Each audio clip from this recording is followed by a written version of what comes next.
circumstance is creating our experience is a frightening world to live in. So we get more frightened and more insecure. It seems like it's something out of our control. As people begin to learn that it's our own thinking that keeps alive whatever we're feeling. For example, let's say I start worrying. If I don't know that it's being created by my own thinking, I'll keep thinking about whatever I think the problem is. And let's say I worry for an hour. When people don't know that it's their thinking, they keep thinking a lot. They do a lot of thinking. We innocently, all of us, we get caught up in our thinking when we don't know that it's our own thinking doing it. Now, here's what I'm seeing with people that I'm sharing this with all over the world. The same thing starts to happen. When people realize it's my own thinking that's keeping my worry alive right now, at some point you just realize, oh, wait a minute. Why would I keep thinking about this if it keeps making me feel bad? And people come back to the present moment. In the present moment, that's the only place we can find our well-being. It's the only place we can find resilience. Because when we're in the present moment, we're like little kids, and whatever we think flows through us, whatever we feel flows through us, we're very resilient. Without that understanding, we keep doing a lot of thinking. I can get angry, feel angry. I have angry thoughts creating that feeling. That's normal. If I don't know where it's coming from, I'll think it's coming from another person. So I'll keep thinking about them, what they did, what I should do about it, what it means, how to deal with it.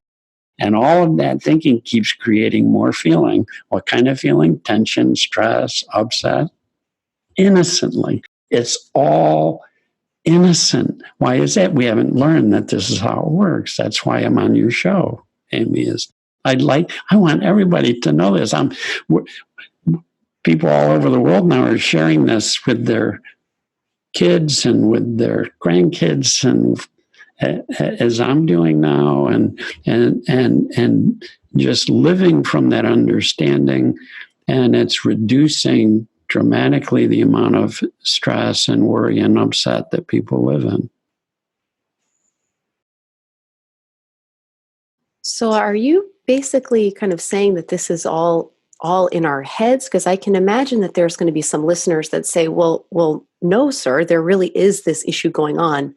This isn't all in my head. I'm not imagining this happening. Thank you for that question.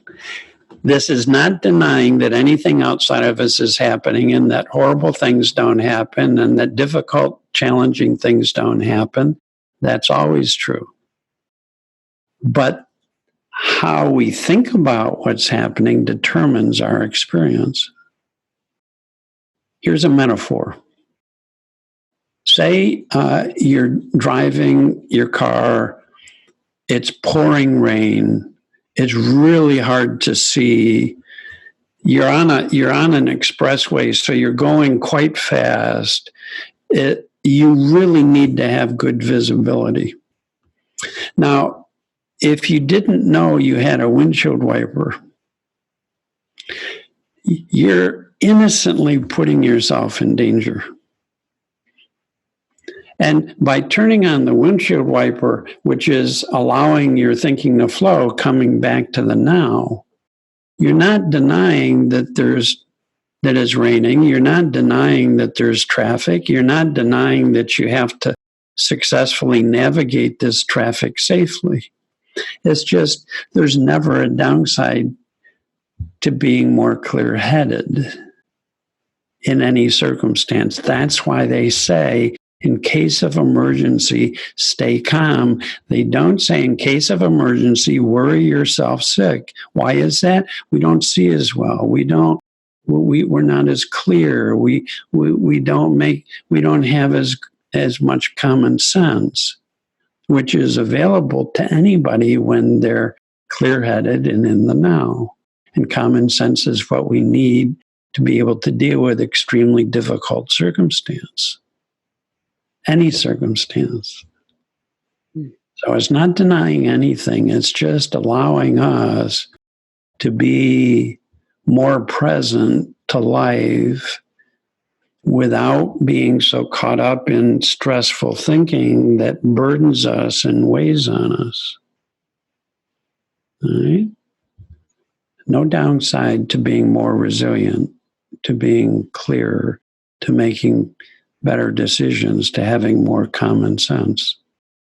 And it doesn't mean being unfeeling. It means allowing it to flow through so we stay resilient. It means waking up out of thinking that's not being helpful to us or not necessary, falling open so we can use our minds more wisely and be more feelingful, more caring. So it actually allows us to feel our feelings even more directly without being frightened of them, without disliking them, without judging them. I feel stress, I get worried, I get upset. And if I know it's thought, it's just thought in the moment that in the now will flow through and pass. It always does, it always has.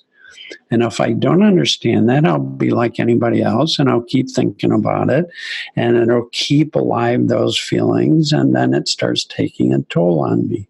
Yeah. Like anybody else, we're all in this together, Amy. No one gets to escape being a human being and being a thinker and experiencing our thinking. Yeah. So I want to make a clarification then, just for the folks that, again, may be thinking that you're still kind of talking about positive thinking, or, kind of sticking your head in the sand and saying, oh, la-di-da-di-da.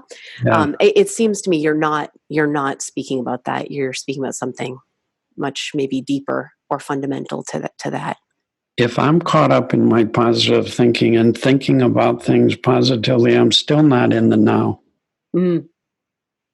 That's not what I'm talking about. Okay. It's not about trying to be positive. It's coming back to our natural state of mind that we're born into, where every thought and feeling is free to come and go naturally. So we're not denying, we're not avoiding, we're not fighting, we're not judging our experience. That's what well-being is, being comfortable in the face of these experiences, understanding them so that they can flow through, which allows us to stay present and clear and have all the common sense we need to deal with whatever is going on in our life.